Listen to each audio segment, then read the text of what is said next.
Hello everybody, this is Loci WayOfLoci and welcome to Know It Podcast. Here's my job to interview the extraordinary gamers out there, whether it be challenge runners, people who've completed games in entirety without taking a single hit or point of damage, speedrunners completing games in minutes that normally take hours, and those who've completed games entirely blindfolded, as well as the amazing content creators out there, the YouTubers and streamers who create engaging, entertaining content online. Today's guest is Constructive Cynicism, that's Constructive Cynicism on Twitch and YouTube, and Cynic_SR on Twitter. CC is the creator of the very first Any No Major Glitches TAS for Hollow Knight, TAS being a tool assist speedrun or a speedrun done by a computer, details of which we go into all throughout this episode, as well as being a world record level speedrunner in the low percent category in Hollow Knight and the All Whispering Roots category. In this conversation we go into all things TAS, the foundations and details of what TAS actually is, how boss and mob RNG works and is calculated, the software used and how long creating a TAS takes, as well as CC's personal speedruns in Hollow Knight and Rainworld, and the Hollow Knight speedrun that takes over 30 hours to complete. Hope you enjoy this conversation with Constructive Cynicism. Right, CC, thanks very much for taking some time out for this. Welcome to the podcast. Hope you're doing well today, man. Yeah, I'm doing great. How about yourself? I am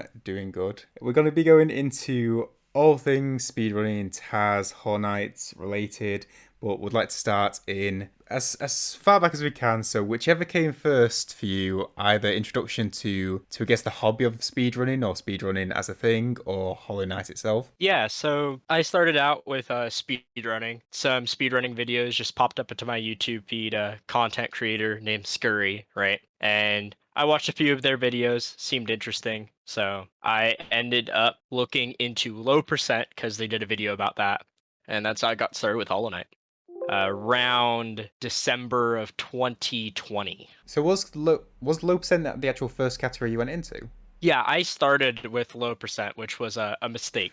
So I didn't know anything about speedrunning really, and I'd watched some Any percent and some other categories after deciding that I wanted to speedrun, and I decided that I was bad at Hollow Knight, right? And dashing would and all the boss fights and stuff would somehow make it harder, and I figured I'd be good at walking because a lot of low percent is just walking around. And so for some reason, I thought that'd be an easier category, which it's not. So we'll go to the low percent. We'll start at the basics in case anyone may not be aware. What is the difference between an any percent Hollow Knight route and a low percent Hollow Knight route? Yeah, sure. So most games don't end up having a low percent because generally just getting the least amount of things is also the fastest way to beat the game. But for Hollow Knight, there is the ability to skip a core ability, Mothwing Cloak. It's the dashing ability, and skipping that makes everything slower because you get dash pretty early on, and it speeds up movement. But in low percent, we skip it, and we have to do some skips in order to move around without it, and it makes the route really weird.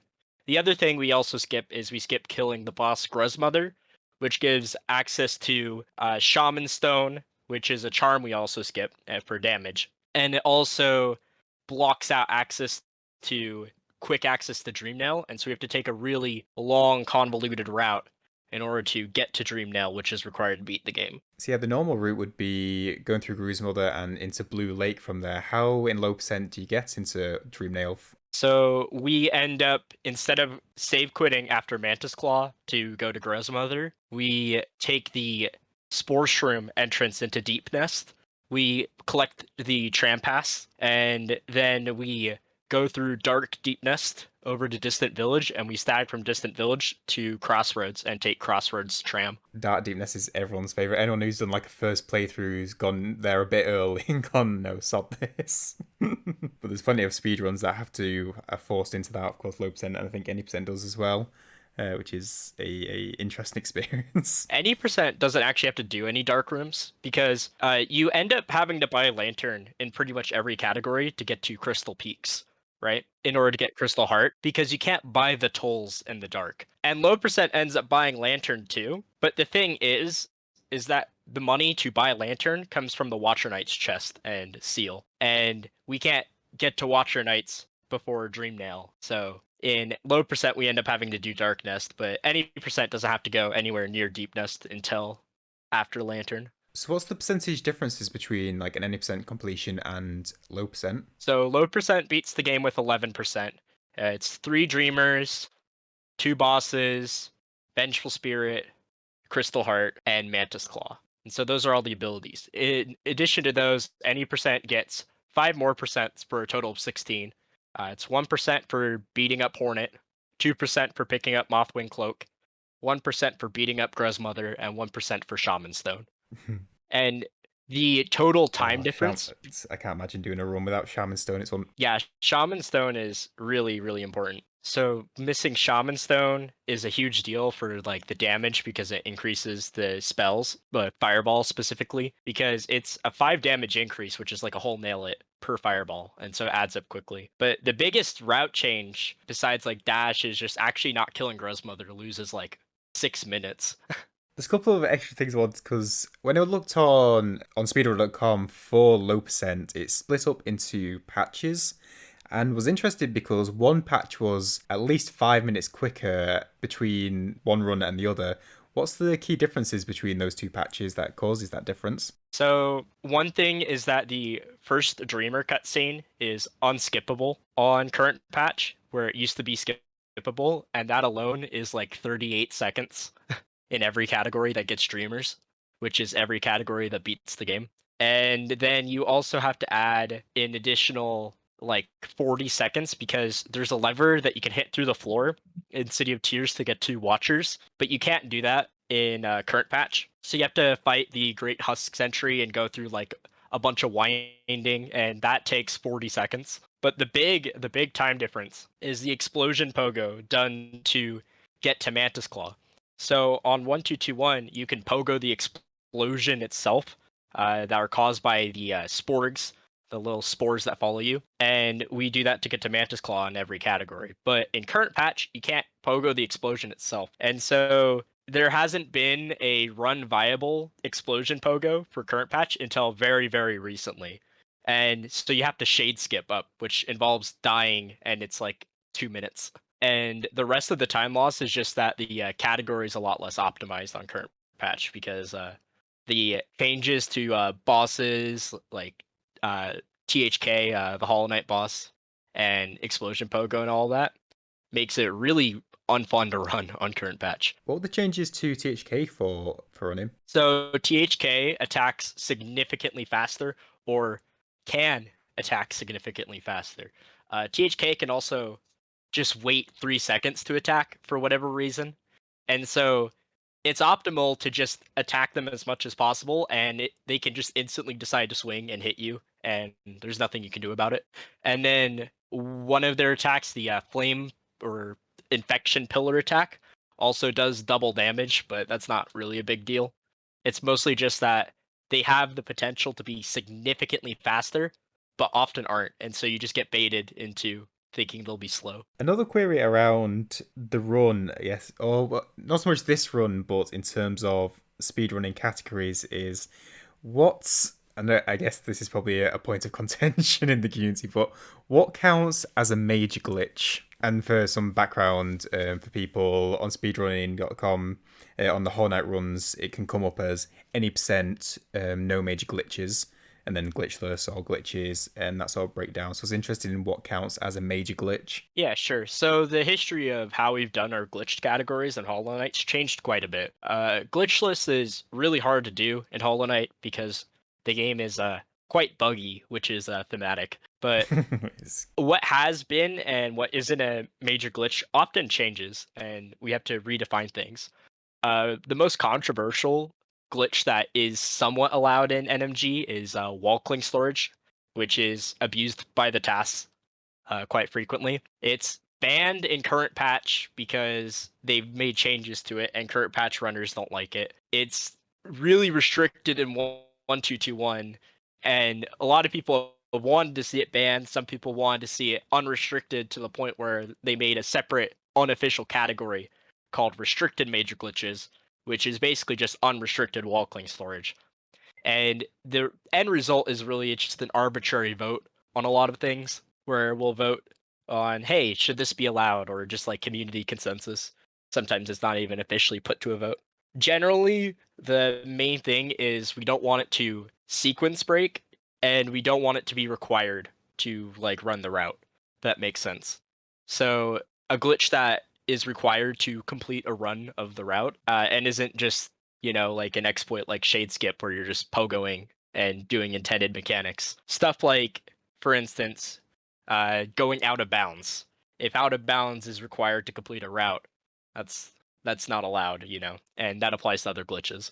Could you provide a visual for people listening of what wall cling storage looks like on screen? Yeah, sure. So the knight has a very clear sliding animation on a wall. So imagine if we just take away the wall, but the knight's still in the sliding animation. And now imagine they're stuck going at dash speed the entire time. And the direction they're moving is towards the invisible wall they're grabbing or away from it. Like they can move in either direction and dash repeatedly using it. And that's the basis for it. But now the TAS, on the other hand, can do another trick where it's repeatedly alternating between a standard falling animation and a cling, except the falling animation is facing the other way from the cling.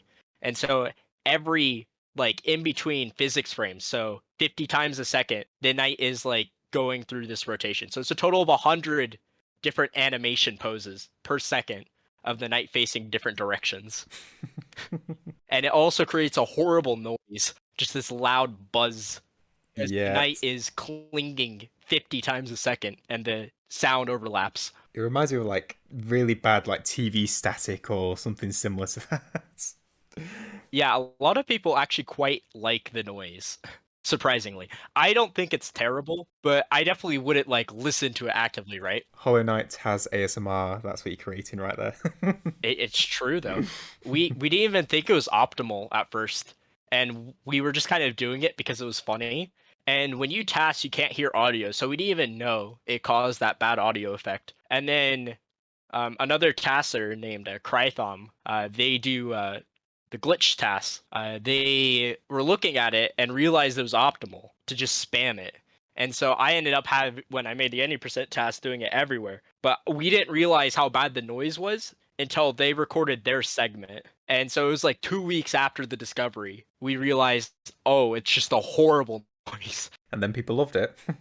Yeah, it was quite crazy. I'll leave all the speedrun categories for a moment because I think we'll focus on TAS for the moment. If we start on foundation, on if someone's never heard of a TAS before, what does it stand for, and I guess what it is, what is it? Yeah, sure. So a TAS is a tool-assisted speedrun, and it's effectively a attempt at creating a perfect speedrun with slowdown and save states. And initially, back in the olden days, a TAS was still done kind of by humans, like doing inputs on their controller and just like redoing with save states. But it's evolved into a point where we type in individual inputs for the computer to do, and the computer will execute them. So when you mentioned earlier about all those movements happening in a single second in a TAS, that's those inputs having previously been put in all to happen within that second. Yeah, exactly. So we type in our inputs frame by frame, right? And Hollow Knight runs at 50 physics frames a second, but there are also separate graphics frames, right? And so there are points in the task where I am typing in, for most of it, it is 100 inputs a second, because there'll be 100 graphics frames. So I'll have like times where I can do inputs in between physics frames. And that's what creates that like buzzing effect, is inputs happening on graphics frames. There's also points where I'm tasking at 300 FPS in order to. There's some weird bugs with Hollow Knight where frame rate changes can affect how the game works physically. Specifically, the instant charm menuing is caused by the increased frame rate. So you can put in an input in a shot menu once per graphics frame. And so you can increase the FPS in order to put in more shop inputs and charm inputs. If we could take a step back, what's the difference between a physics frame and graphics frame, and how does that affect the gameplay or how you would make the TAS with that? Yeah, sure. So what happens, right, in games is that in order to have a higher graphics frame rate than the game's physical frame rate, which is done for performance issues, there is something called frame interpolation, where the game still needs to draw something new on screen, right? But it doesn't have any physics calculations to figure out where your character would be, right? Because it's only doing physics checks 50 times a second. So it takes your current character velocity and interpolates a position, or basically guesses a position based on all the known factors, and draws your character in a spot that the game thinks you'll be. The bugs and the reason why we have to change things come up when, for instance, Team Cherry will sometimes use the interpolated or guessed position for physics, even though it's a guessed position and not your actual position. And the reason that you would do this accidentally as a game developer is because interpolated position is updated more often. And so it feels more responsive, but it ends up causing tons of glitches and bugs. So when approaching making, we'll keep it small, saying making a TAS for a particular section of the Hollow Knight map, what is step one going into that? Just like making a TAS of anything. Let's keep it to, because I want to go into RNG and boss and mobs and everything, but if we just talked about, say, a routing section within a map, say just King's Pass, for instance. Hmm. Okay. So the first step is starting with real-time movement and kind of seeing what humans are doing at first.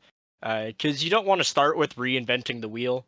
And you can check things as a person a lot more quickly, if that makes sense. Because the game is running at full speed, whereas in a task, it takes a long time to go from like frame to frame. And it's quite tedious.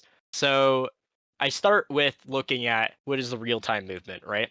And then there's some specific task techniques that you can add in there and sprinkle. Like, okay, you've got wall cling storage, which is mostly a task trick. Humans can kind of do it in some spots, but it's really hard to set up and really hard to keep.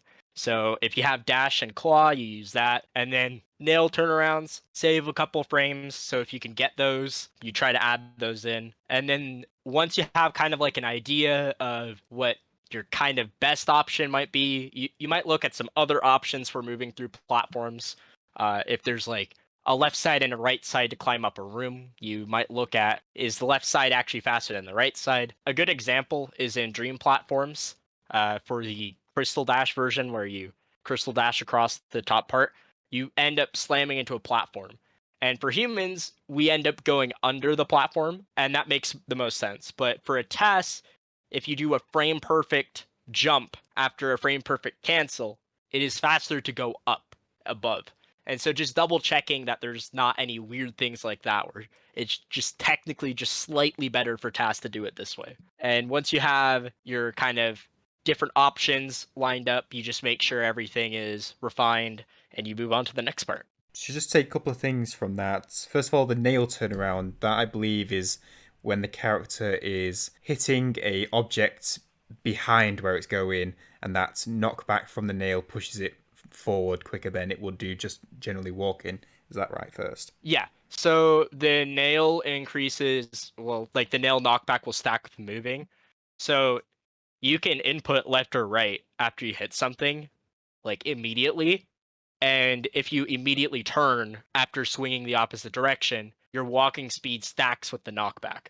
So the knockback itself isn't faster, but it stacks with the walking speed. Ah, okay. And that is enough to make the turn worth it. Interesting. And in terms of the it mentioned frame perfect a couple of times in turn for the jump and the dash, is that trial and error in terms of the way you put in the inputs in order to get that? Yeah, so TAS is, for the most part, it's just trial and error. You have to try different things. There's a lot of weird things that can happen in the game, with some other hidden mechanics that we can like talk about later with how like interpolated position affects things. But the easiest way to see if something is faster or not is just to do it. There's some useful numbers to memorize, like how long do you have to wait in between dashing, and how long is a max height jump, like how many frames and stuff like that.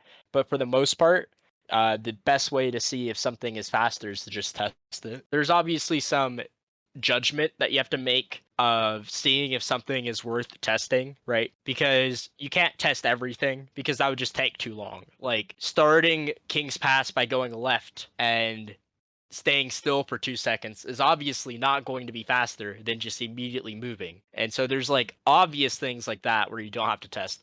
But just in general, if you have doubts, it's better to test. So in terms of if we go into numbers, so we'll stick with King's Pass because it's a very easy, like nice little small bit to start with.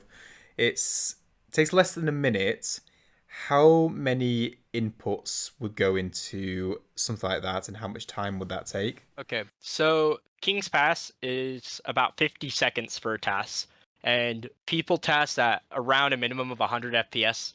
You can TAS slower, but there's issues where because of how Unity interpolation works with the graphics frame like guesses that I talked about, it causes input delay, and so it's just really hard to TAS at anything lower than 100 FPS. So we start with 100, right? There's 50 seconds. That is, if you do the math, 50,000 frames, or no, 5,000, right? 50 times 100. Yeah, I can do math. And for those 50,000 frames, you have to do inputs for all of that, right? Now, some of it is just holding left, and so you don't really have to do inputs for that. But doing a King's Pass fresh takes a couple hours if you've already done it before. Now, if it's your first time, it's probably going to take, closer to 4 to 6. So we're going to the actual software. Does it require every frame within that period of time to have an input in it in order to run properly? No, no, no. So the way that we do tasking is we do a tool called libtas with, on Linux, which is essentially program that tricks Hollow Knight into thinking it's running real time. And it does this with other computer games. Not every game is supported, and there's weird stuff. And it's generally better at platformers than anything 3D. But it tricks the game into running it real time. And if you put in inputs into an input editor, it just tells the game that you've pressed that button on your keyboard, and if there's nothing there, then the game just thinks you haven't pressed anything on your keyboard that frame. So you could just idle the game with no inputs pressed for as long as you want, but it's not really doing anything because you're not putting inputs in. So there's not really a point. But in order to have like continuously move in to the right, for instance, you would have to have a series of right inputs in the Yeah, editor. Is that so right? for every frame you are holding down the button, there must be an input there, right? So if you hold right for 100 frames, on all 100 frames, it's a right input. There's not a specific key is pressed moment and key is release moment. In There's just only a key is held. So for long sections, it's pretty easy to put all those inputs in. You can imagine like an Excel sheet or a Google Sheets or whatever software you use, which has like the columns, right? And the rows. And you can imagine columns as inputs and rows as frames. And for a section where you're just holding right, you can just click and drag your mouse down the column and it will automatically put in all those inputs. What's the name of the input editor that's used for this at least? It's built into the program called libtas. libtas. Okay. Yeah, libtas is used for all the aspects of tassing. It takes care of making sure RNG stays the same. It takes care of making sure the frame rate stays the same. It launches the game for you. It makes the game think it's running at real time, but pauses it and lets it only advance when you want it to advance. It takes care of save states. It does all the dark magic stuff that we need in order to be able to task the game. I want to go further into specific queries regarding the TAS in the run, but I want to start with where your start with TAS was, your first introduction, how you actually got started creating TASs, if that's the right way to frame it or say it. Yeah, yeah. So I started creating tasks or TASs or however you pronounce it. I just say TASs. Back a few months ago, I want to say, when I first wanted to speedrun Hollow Knight, that I wanted to task first, right? Because I thought I'd be bad at speedrunning. And a quick Google search back in the day would tell you that Hollow Knight is untaskable, as are most computer games, back when I started running. There's just too much stuff that needed to be done with load times and just too many obstacles. And so, even though it was like my original thing I wanted to do, we just kind of thought it was impossible. And so I just moved on to speedrunning. But eventually, I started seeing task work pop up, and that was super cool back in like February was when I think the first King's Pass task was made. And There had been like single room stuff done, and a few months later, I was like, okay, I'm kind of interested, and I joined there's a TAS Discord for Hollow Knight, and I started making small ones and did lots of like just individual segments of runs I liked. And eventually, I initially wanted to do a different category than any percent, but the person who said that they were going to work on any percent decided that they didn't have time to. And so I'm like, okay, I'll make the first any percent task. And so I started it back in like, I want to say end of September. And I spent a lot of time for like, or no, it was beginning of October, and I spent about a month and a half working on it, a couple hours pretty much every day. And to give people some background, CZ created a TAS Any Percent No Major Glitches, which completed Hollow Knight in just under 29 minutes, I believe. Yep. Which is up on YouTube, which I recommend watching. It will make you scratch your head with how fast things are going and some very weird stuff. So I don't know where to start. I just want to say RNG and sort of see where that RNG. goes. How does that work with the Yeah, so TAS? RNG is a doozy. So the way that RNG works, we'll start with how it works in like old consoles and stuff, right? Is that you can't actually just create a truly random number from nothing on a computer.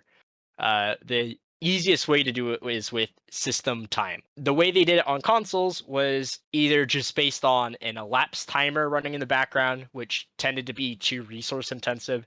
And so it'd start with the set seed, and then anytime you do specific actions, RNG would advance. So, for example, in the DS version of New Super Mario Bros., the first one, double jumping advances RNG, right? And there's specific actions that cause RNG to go a step forward, if that makes sense. Hollow Knight, the way RNG is approached in that game is that every time that an action requires an RNG check or could require an RNG check, like based on the coding templates, it will advance RNG forward by 1.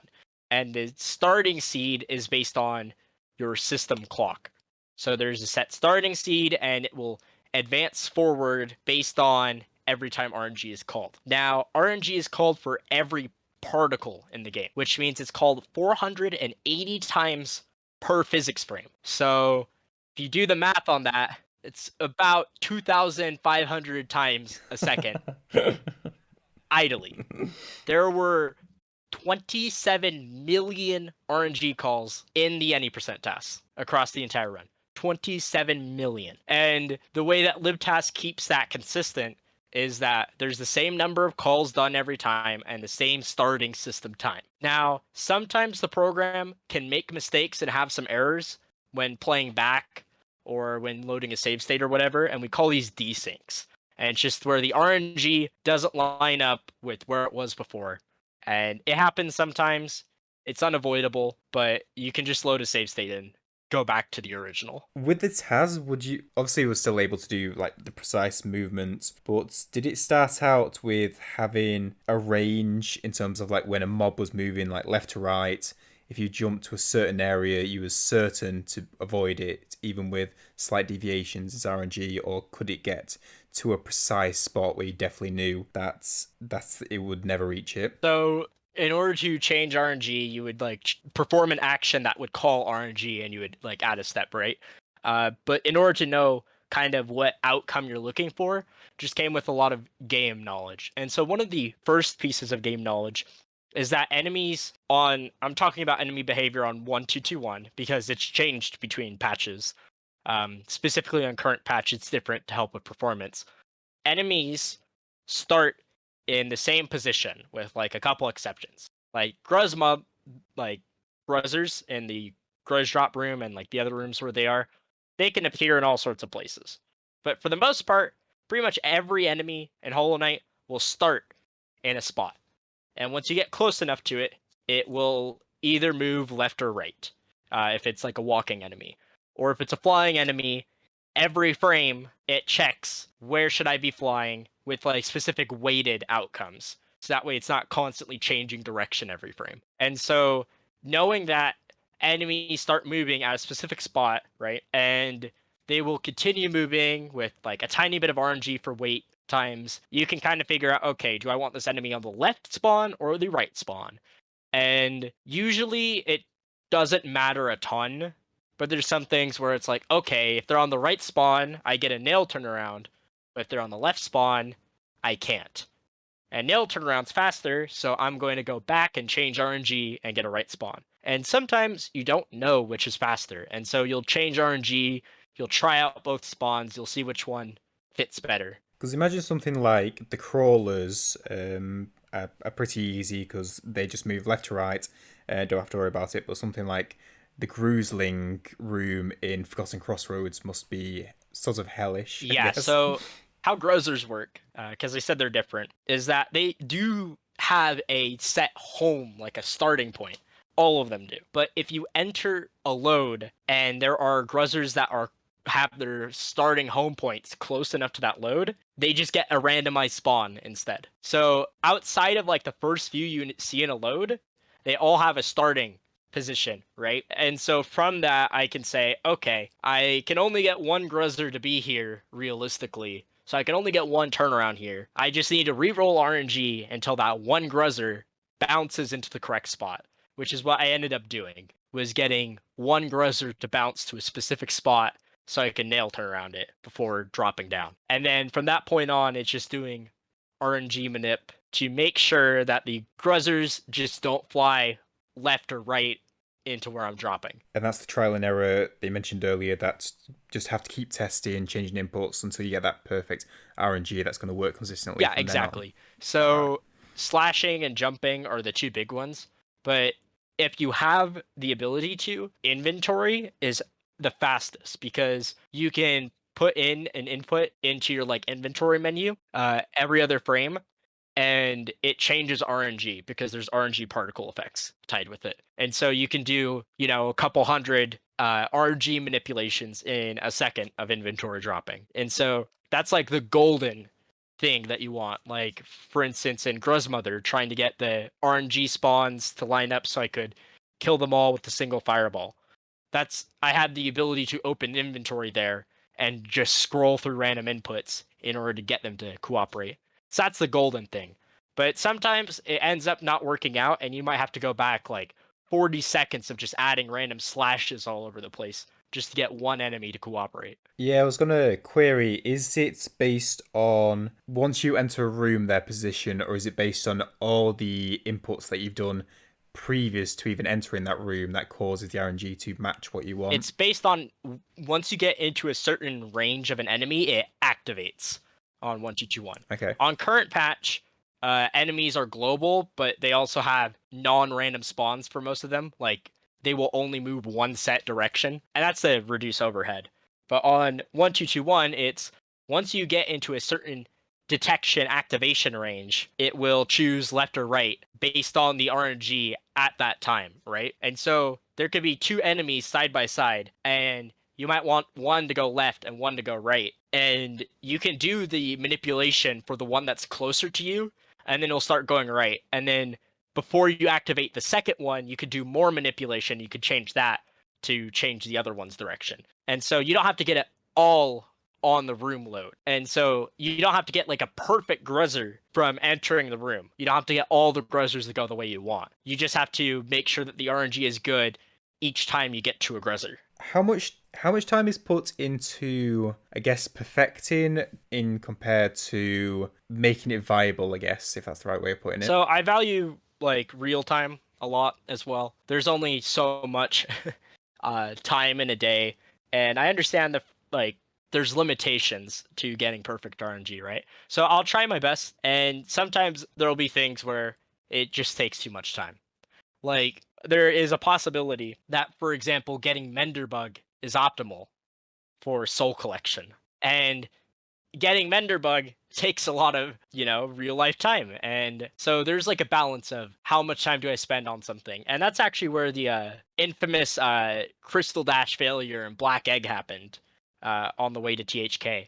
So I miscounted how long I needed to hold a Crystal Dash for by 100 frames. I added a 1 somewhere. And that caused the crystal dash to be a second later. But I didn't notice until I'd already finished the entire THK fight, which took like 20 hours. And I'm like, okay, I can redo the fight and hope that the fight is less than a second slower if it's going to end up being slower, or faster preferably, and it'll take me like another 20 hours. Or I can understand my task isn't perfect right now, and I can wait for a better, brighter future where RNG is easier to work with. And so I decided on the latter, keeping my sanity, and I ended up encoding it as it is with the second lost. I I can't imagine there was much blame for a second compared to the time for THK. Yeah, it ended up becoming quite a meme, so it's fine with it. 20 hours THK bosses. What does that entail? We've talked, I guess, about a small amount of RNG with mob positions, but something as complicated as a boss, especially one such as THK. How does that even work? Okay, so right off the get-go, thankfully I already kind of knew exactly what I wanted from THK for the most part, which is THK needs to do their dash attack, where they, have their sword out and they kind of just lunge for a bit because we can get optimal DPS on that. And so just right off the get-go, it's like, okay, I have to get that attack and nothing else to start. And so I just have to add random slashes in between every attack and hope to get that. And that on its own takes a fairly large amount of time already, because there's only so many manipulations you can do, right, in between attacks, especially because if you just like randomly nail swing somewhere, you might not have your nail up in time to attack them. So you have a very limited number of options for things you're allowed to change without just losing time. And so that right off the get-go is really painful. And then you add in the fact that there were things I didn't know. For instance, the first scream is RNG. And I thought it might be possible to delay that RNG long enough to be able to skip the first scream, which ended up not working because you end up having to reroll RNG so they don't scream immediately after every stagger, and then their cycles for dashing don't line up to get triples.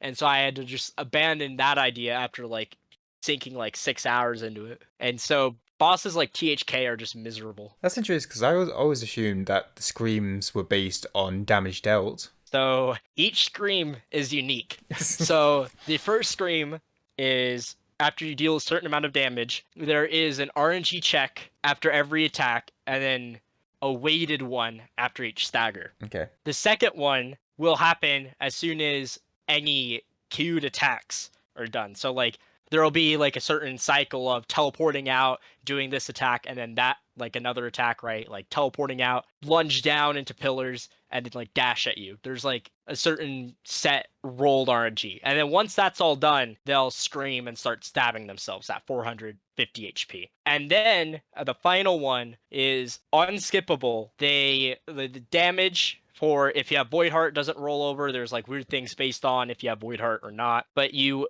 will always get that scream if you have Void Heart, and if you don't have Void Heart, you will still always get it unless you can kill them before it happens. Because with high enough DPS, you're able to do that. And there's a weird incrementer for how many screams they've done. And so you can skip certain screams. If you can get to like the second one, you can skip the first one. If you get the first one, you can skip straight to the third one and skip the whole stealth stabbing sequence. It's a mess. So just go to the start of the fight again when you say you need starts with a dash.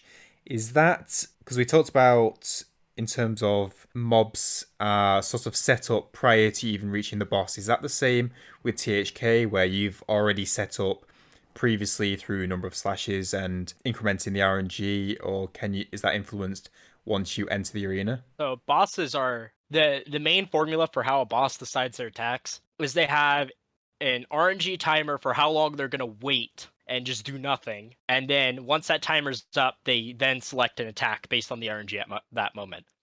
They also have a separate check where if you hit them, then they'll roll for an attack as well. And that is really noticeable with bosses like No Eyes, for instance. If you don't hit No Eyes, they'll stay and wait for you. But once you hit them, there is a 35% chance that No Eyes will teleport.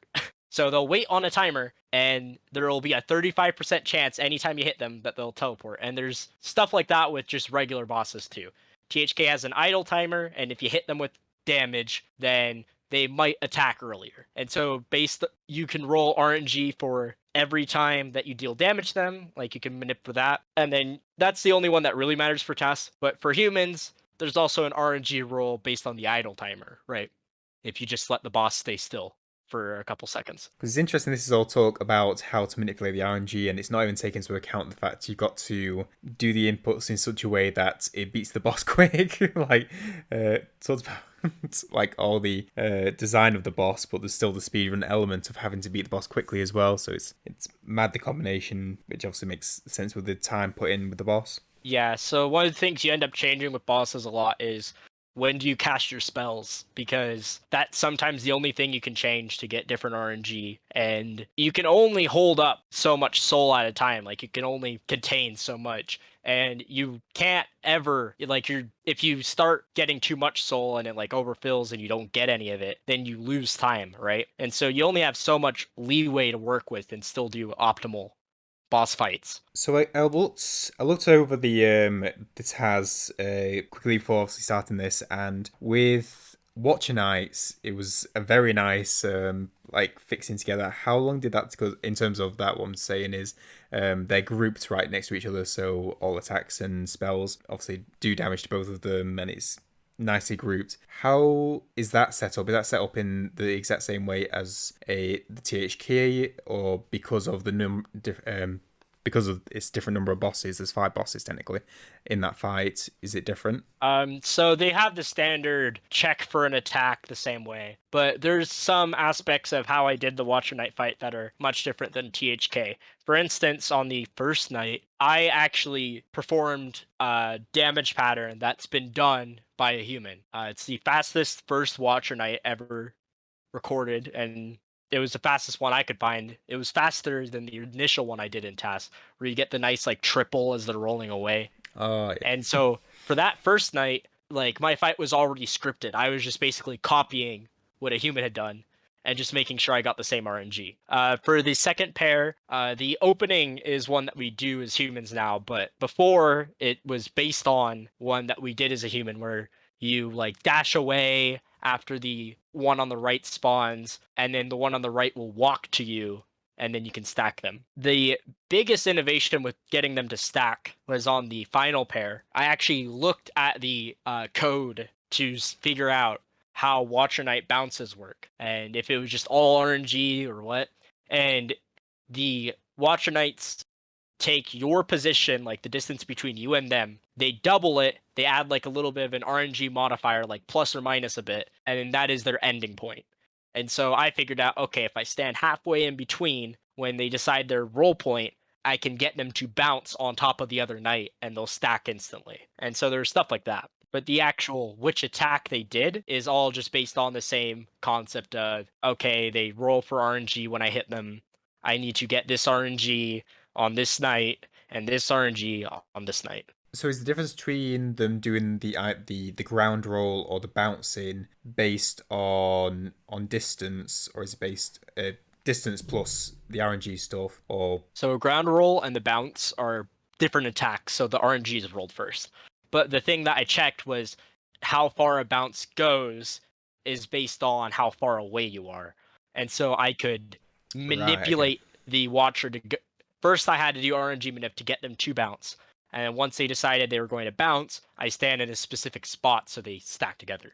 Another tidbit about bosses' attacks is that there is RNG, but a lot of bosses actually have a cap on how many attacks they can do in a row. In particular, the Watcher Knights can only swing, I think it's 4 times or 5 times in a row, and then they can only do 2 rolls in a row or 2 bounces in a row. And there's stuff like Hornet can only do her needle throw once before she has to do a jump or another attack.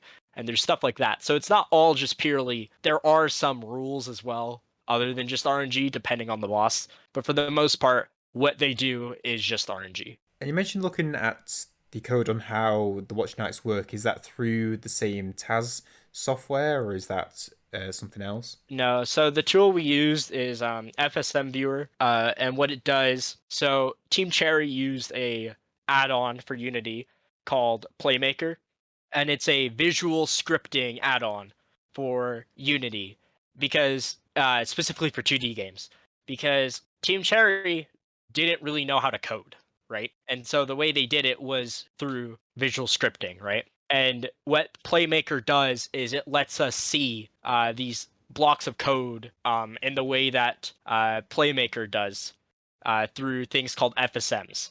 So FSMs are basically like blocks that you can drag in, like a visual scripting language. Like if you've ever used Scratch, like as a kid in school, and it literally just looks like a block with like a line connecting it to another block. And I use that software to look at all the blocks, and it literally just looks like a huge pile of actual spaghetti, like just spaghetti code. There are memes of the THK FSM just like requiring like a thesis to understand. FSM stands for finite state machine, and it is just tons of lines just going everywhere. Like I wanted to see how the screams worked, and it took me like 20 minutes just looking at all the blocks trying to figure out which one's a scream. Going down the flow chart trying to find it. Yeah, it's horrible for some of them. Watcher Knights is actually not that bad, and there was recently they patched back in back rolls because they accidentally removed them, and Team Cherry couldn't figure out why they removed them until very recently. But it only took me like 5 minutes to figure out what they did. The game is supposed to check for how many knights are remaining and then go to a second pair of moves, but not they remove the block of code that after the check for if there are two Watcher Knights goes to the second set of moves with back rolls. They just removed that part. So it checks, sees that there's two Watcher Knights, and sticks on the first set. So like I'm imagining like a flow chart going to two different options, and on the left side, like the line's broken, it doesn't exist, so it always goes to the other option, and that's why the back roll doesn't exist. Is that sound around right? Yeah, that's about right. And so they just must have accidentally deleted it at some point. And is that the way that all the, I guess, how all the bosses design? I was thinking stuff like Absrad or NKG, although I guess NKG is a bit, it doesn't have too many attacks. I guess THK would probably be more complicated in that regard. So some bosses don't have a single flowchart. They have multiple flowchart. For instance, Elder Who actually has a flowchart for every single pancake, like all the little coins. Oh, wow. There are 24 different flowcharts. Dream Warriors themselves also have 3 to control. Like they have one for controlling how they move, one for controlling teleports, and one for controlling recoil. Whereas most overworld bosses are just one single flowchart controls health and pretty much everything, right? There's also flowchart, for instance, in Colosseums. There's a flowchart that controls counting which wave you're on. And then that will send to a separate flowchart of how to do each wave, if that makes sense. Yeah, I can sort of visualize it because I did some no damage stuff of the Colosseums, and it was interesting when I was testing through it of which mobs you could beat would change when they would send the next wave. So I'm just now imagining going through that flowchart with that in mind, which is Something interesting. really unique about Colos and just waves in general is rather than counting individual enemies they die, they just have a number counter for how many enemies you killed in general. And so there's a glitch you can do called duping or room duping, where you stack 2 rooms on top of each other. And you can do that in Colosseums, where you start 2 Colosseums at the same time. And because it's just based on a pure number of how many enemies you kill to advance to the next wave, and not which enemies you kill for a lot of things, you can end up getting to like God Tamer by just killing the first half of Kalos twice, for instance, in Call 3. It sounds like a mod that. Yeah, and the only way you can do it in a speedrun realistically, because of how many things stack, is you have to get Dreamgate invulnerability. Because there's just too many things on screen to dodge. So it's about so in terms of the any percent overall, the full just under 29 minutes. How long in terms of real time RTA did that take to complete? Yeah, so I spent at least like 2 or 3 hours every day on it. There were times where, like on weekends, I just spent like pretty much my entire day doing it because the software for it is pretty resource intensive. And also, the save states are temporary. So if I like restart the program, I lose save states and I have to run the tests all the way back. And the longer I got through it, the longer it took to get the task back to where it was supposed to be.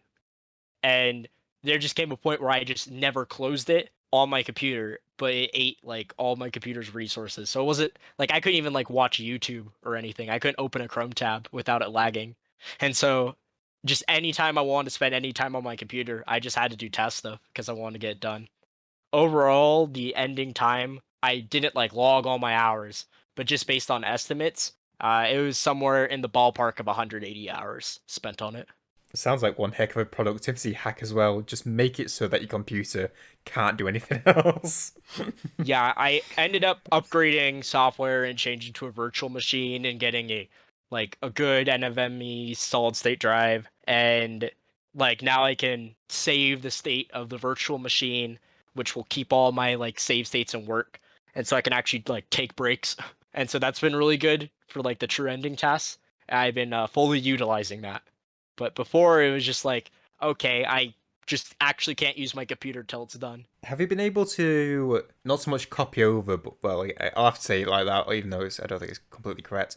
Copy over anything from the 80% into the true ending, because I imagine there's a lot of variation routing wise, which would change the RNG stuff. So I copied over the beginning, but I could have copied more if I'd used some new tools. So there's a new RNG sync tooling where it will tell the game, okay, this is the RNG you're supposed to have for everything. But the reason I don't use it is because I want to submit the true ending one to GDQ, and I don't think they'd like that because it does feel a little bit like cheating to tell the game, okay, this is the RNG you're doing. Do this. eh, yeah, do this, and it's like modified like game code, and it feels kind of iffy. But because Hollow Knight's really unique in just how much RNG there is in terms of like a console, for instance, like let's say you're doing like a Super Mario 64 task, right? There's a lot of ways to manipulate RNG pretty quickly in that, and it doesn't change a lot. And you can reverse engineer it. And there's so many other things you can do with it that make it way easier to collaborate. And so we made the RNG sync tooling for Hollow Knight to make it possible to collaborate and work together and make changes, because Hollow Knight just has 27 million RNG calls in 30 minutes, and we can't possibly do any collaboration or editing without it. Because if I wanted to change or save time in King's Pass, I have to redo everything. And so that's the point of the tooling. I'm choosing not to use it though right now because I want to submit it to GDQ, and they're pretty picky about that sort of stuff. There actually was a task made, the Zero Geo task, which starts off with all my original any percent rooms, but uses the RNG tooling so that way they could skip all the Geo pickups. Is that zero geo as in doesn't collect a single geo or never uses a geo? I'm guessing never collects. Never collects. How? Because I tried doing it for a challenge run, but I did it so that I never spent any. How do you avoid for the boulder shell at a Vengeful Spirit? Because that's the one I didn't know how to avoid. So in RTA, you just reload the room. Oh yeah. Good point. So you can save quit. Is the big one that you do. It's Occam's razor, isn't it? It's the simplest Yeah, you just solution. leave. In TAS though, TAS just does like a bunch of pixel perfect RNG dodges, and it's really stupid. The creator of it like understood Zero Geo was kind of a meme, so they didn't spend a lot of like time re-rolling RNG to make sure everything was perfect, and they didn't do a lot of the wall cling storage shenanigans I did. They focused on making it kind of similar to RTA and just making sure it's like just a fun showcase. And so there are points where they intentionally lost time on Geo RNG in order to make the dodges cooler. I'm just thinking of like the amount of additional stuff that's in true ending in comparison to just regular 20%. Is there anything through TAS that, I guess it depends on obviously what position you are in making the TAS, but I was just thinking if anything can be skipped through non-human means because it's the computer's running it, that'd be able to be used in true ending. So one of the big things that comes up right away is essence, and I'm doing a no RNG essence drop for my true ending task. For first reason, IRL time. It's like a 1 in 200 chance to drop an essence, and holy cow, I don't want to do that. Trying to get Menderbug one time took me like 40 minutes before I gave up. I didn't even get Menderbug, I just gave up. So, no thanks. Second thing is there's a rabbit hole, because technically the most optimal way to do true ending is to skip all the Dream Warrior bosses and just kill enemies for all the essence. Like you can just farm birds in Green Path at like the very start, or not the very start, but like pretty quickly. And that just becomes optimal. And not only is that kind of boring to watch, but it's also just like statistically impossible without like cheating in the RNG as like a human. You would just spend your entire lifetime, like 40 years, just trying to reroll RNG for essence, and I'm like, no thanks. So no RNG drops. In fact, I will explicitly change my RNG to not get any essence. So if I somehow magically get one, I'd be changing it so I didn't. Just to very briefly go back to just speedrun categories, could you explain the big difference between low percent in any percent, or it's not a huge difference, but like low percent in true ending? Oh, low percent. Oh, yeah, yeah. So low percent true ending versus low percent. I mean, low percent true ending versus true ending is very different category, because in low percent true ending, you can't kill bosses for essence, and so you have to farm birds. And so essentially, it is that thing I'm talking about, where as a TAS, you could optimally just skip all the bosses and just farm birds. And so, in some ways, low percent true ending could be more optimal than the actual current true ending route. Obviously, you'd still want to pick up shamans and stuff like that. But the low percent true ending route ends up spending, like, these days it's only 30 hours of essence farming, and it's not even birds anymore. There's a glitch where the bees on current patch will no longer damage you and will get killed in a single nail hit. And so you just get 3 of the bee spawner guys in a corner, and you just sit there up slashing bees for 30 hours trying to get essence. It's yeah. If anyone wants to see examples of that, just type in YouTube like 40 hour Hollow Knight speedrun. I think Scurry did a good video in regard to it. I know a couple of other people have endured it as well. I won't say completed, but endured it. Yeah, there's been some like route changes as well with like Grey Prince Zote, things like that. These days, I'm pretty sure the low percent true ending route doesn't even get Vengeful Spirit anymore. So there's a new itemless shade skip found with like VSync, and it's really cursed and horrible. And so that's changed low percent for some categories. So has low percent got reduced the percentage needed for completion, or So no, because you have to kill Gruzmother to do it. right? Okay, so it stays the And so same. it's just an alternate Yeah. route.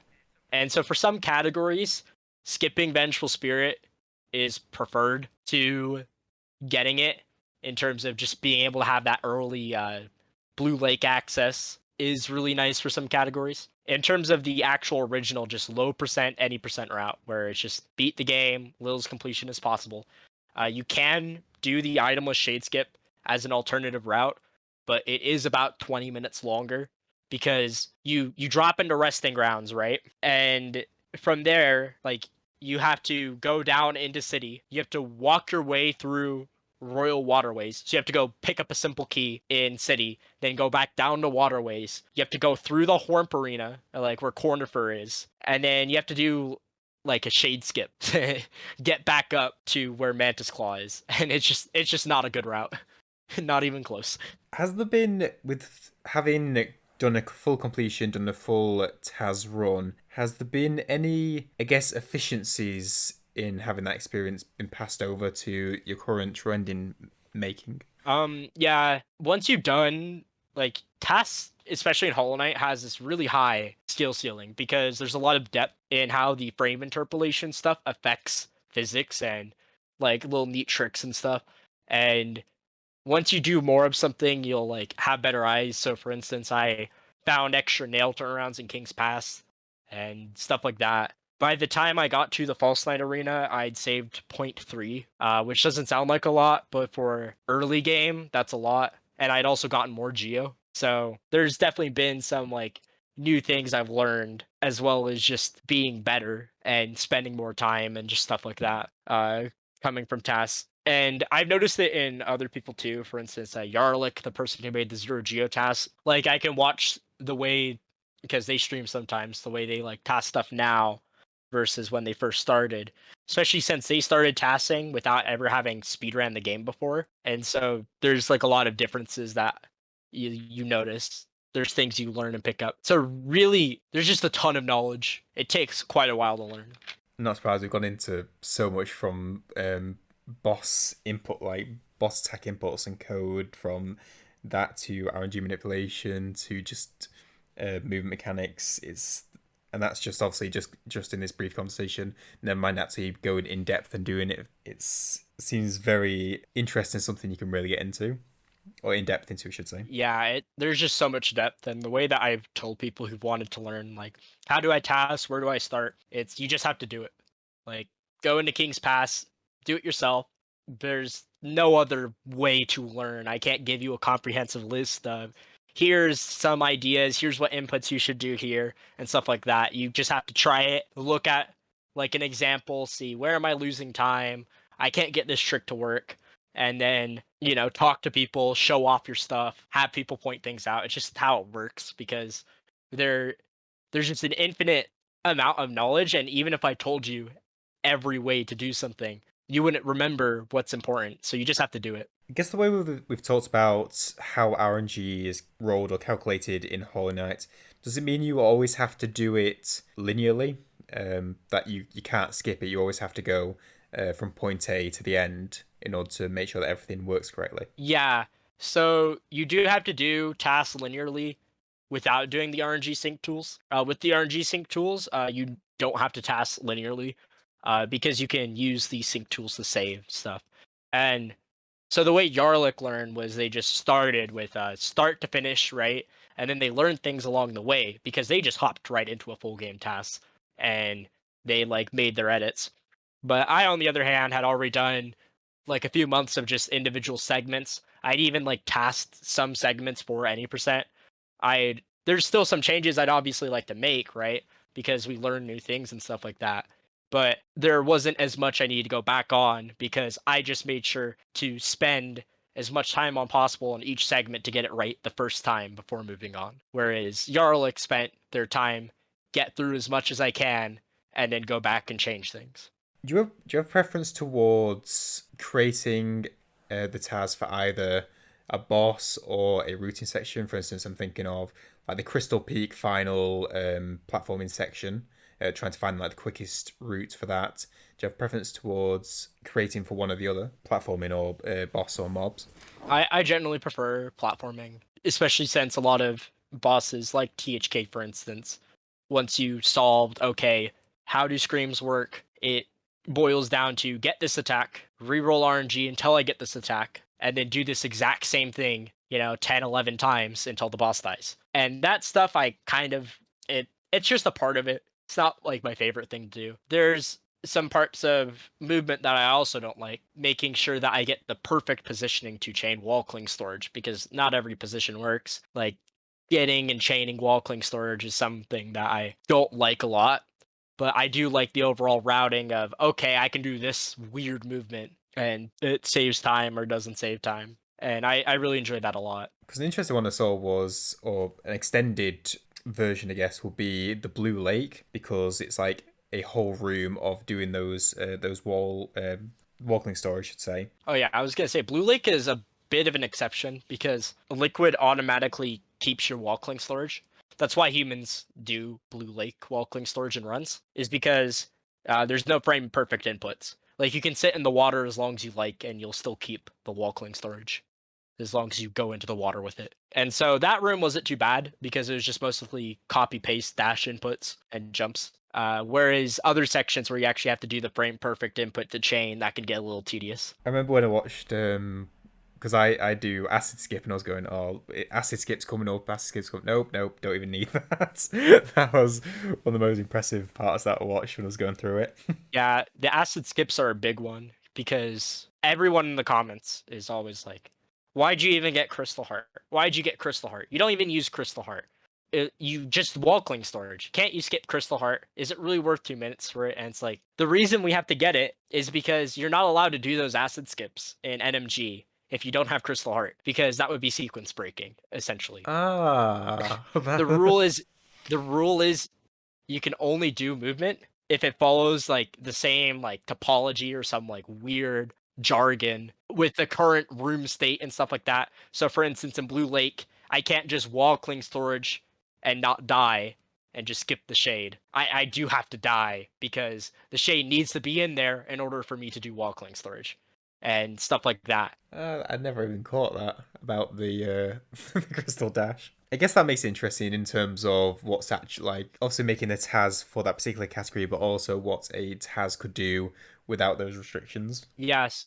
So the category called RMG, the unofficial one, right? Actually has humans skip Crystal Heart and do not the exact versions of those acid skips, but do have you do a acid skip with Walkling Storage for both Queen's Gardens and the Fog Canyon ones, and even the ones to get out as well now. Before you were doing like Fireball skips and Shade skips to get out of archives. But now you like actually just do Walkling Storage everywhere in that category. That's why people don't run it, because it's a hard trick. Might it back to TAS, but we want to go back to early when we're going about speedrunning categories that you've done. What counts as a category extension in compared to a main category in Hollow Knight? So generally the starting ruling that people used was category on the main board is you beat the game. And category extension is do this thing as fast as possible. With some exceptions being for level leaderboards and stuff. Like Path to Pain, that's like a really obvious level. You can keep that on main board as a level.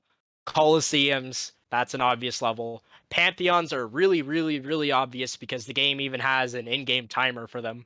And so we kept those on main board as levels, even though it's not beating the game, right? But if you start from a fresh file and you don't beat the game, generally it's a category extension. And the reason I brought that up is because at the time of recording, hopefully it continues, you have the world record for the Whispering Root, which is the essence trees, pretty much. Yeah, so I have world record for current patch version of that, which is a lot less optimal than the 1221 for that. The only reason I ran it was because like I found a movement that was technically optimal in the category. I'm like, oh, this is kind of cool, and then I started routing optimal movement for all the routes, and I really had fun routing all the movement. But it wasn't like my favorite to like long term run, and so I just kind of stopped once I got record, even though it wasn't a perfect run or anything. And I think you've recently done some runs in 107%, I believe. Is that correct? Or 106, 107? 107 is the one I'm running.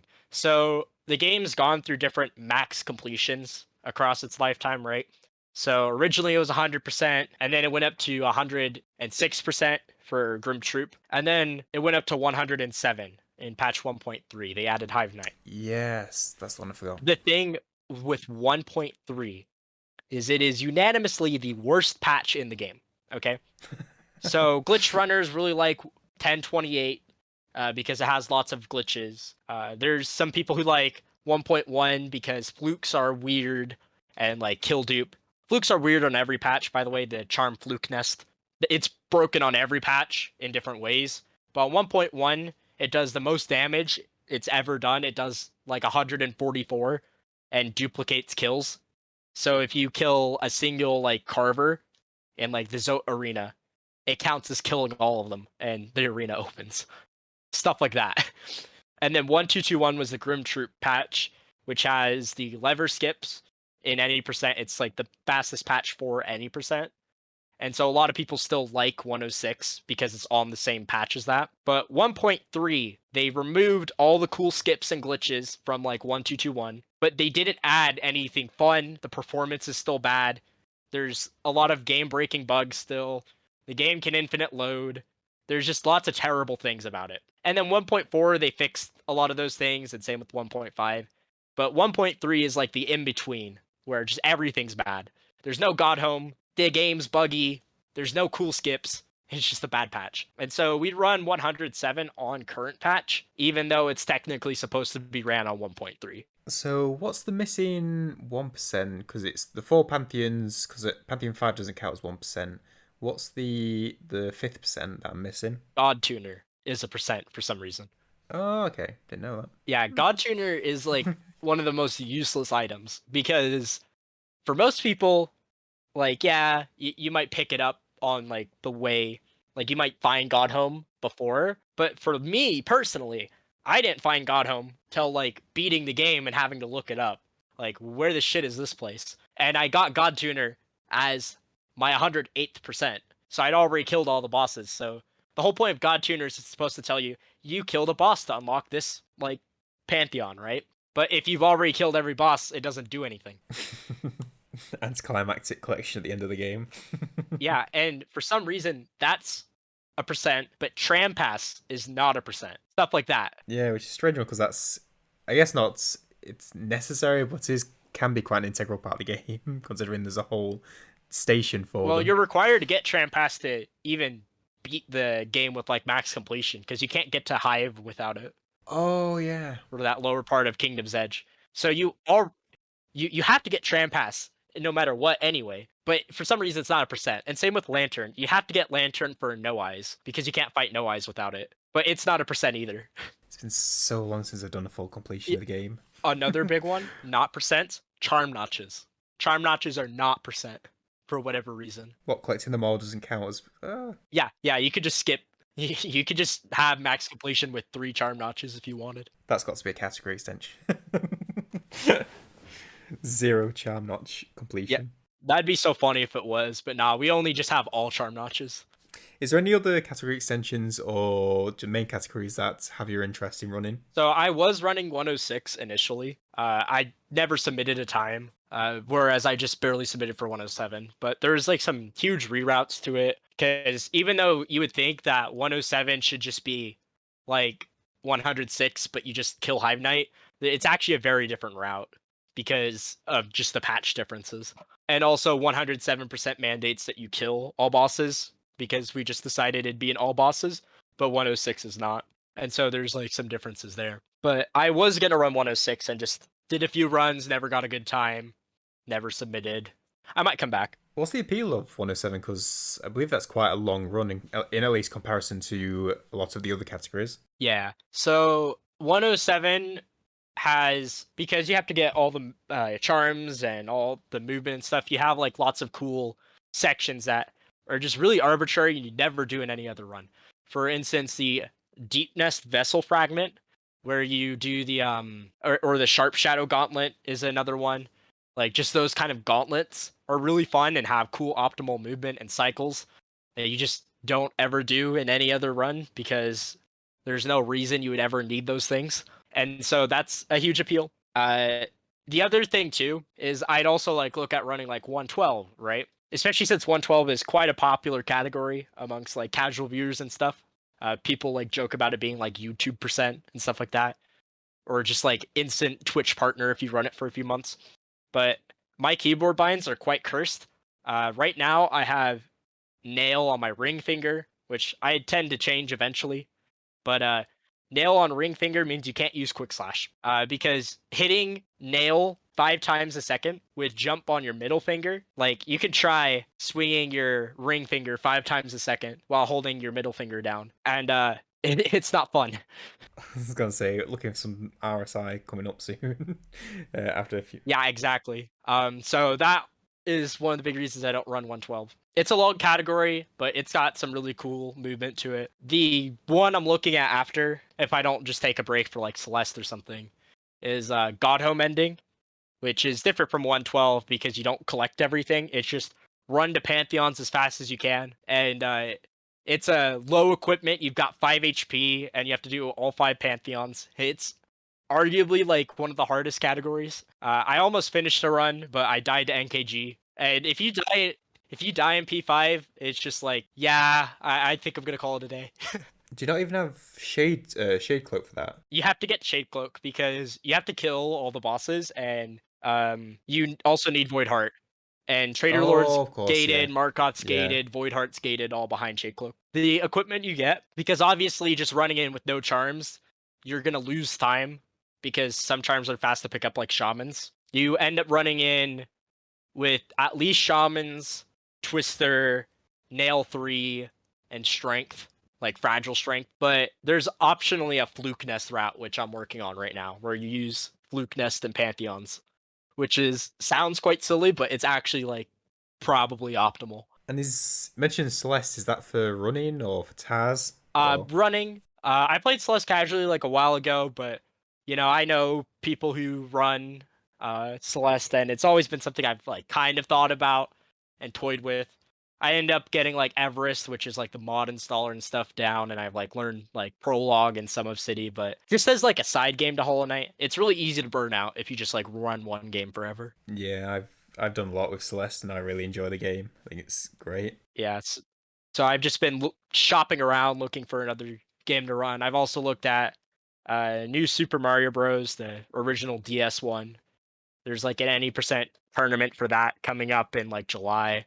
So I've thought about like learning any%, joining that, or Rain World, which is the other game I've speedrun. It's like a little indie survival game. It's kind of styled like a Metroidvania, but not really. That one's super fun. So I haven't decided what I'm doing. That's with the white fox, isn't it? Or at least resembles a white fox from what I saw on It's a some of the gameplay. called a slug cat. It's basically representing like a mutated post-apocalyptic world, and your main goal is to just not get eaten like casually, and you just kind of run around and explore. And it's quite an anxiety-provoking game casually. Like the character is quite hard to control.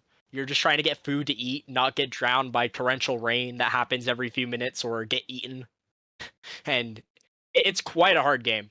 But speedrunning, there's just a ton of insane like movement. Like it's just crazy how like fluid the movement is. Oh, was it got Rain World? Is that right? Yeah, Rain World. And it's what I use for like my profile picture and stuff like that. The thing that kind of sucks about it speedrunning though is that it's like similar to like Celeste or Super Mario Bros. Or any of those games in the sense that it gets quite stale because there's not a whole lot of like variety with like the routing. It's you kind of do this one thing and you just do it for X amount of minutes. You just have to put the time in to get the skill better, as opposed to any sort of variety, I guess. Yeah, Hollow Knight has like a really diverse like the different categories feel different. There's different skills, right? Wings movement feels very different than no wings, and clawless movement feels different, and boss fights feel very different, right? Whereas in like Celeste, the movement in each level is technically different, but the techniques you use for the most part stay the same, if that makes any sense, right? Because you start out with like pretty much all the abilities you need.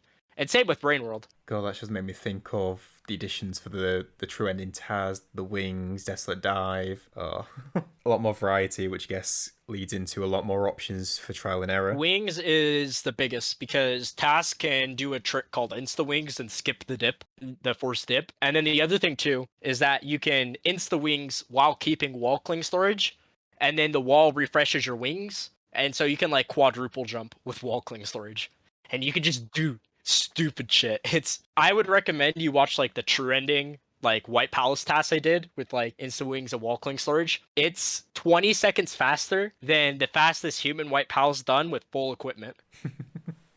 20 seconds. So can you get infinite height with that, or You is there a limit? you can't get infinite height. You can't wings while still keeping the wall after you do the first chain. And so if you Okay. press jump, you jump Yeah. out of the wall first.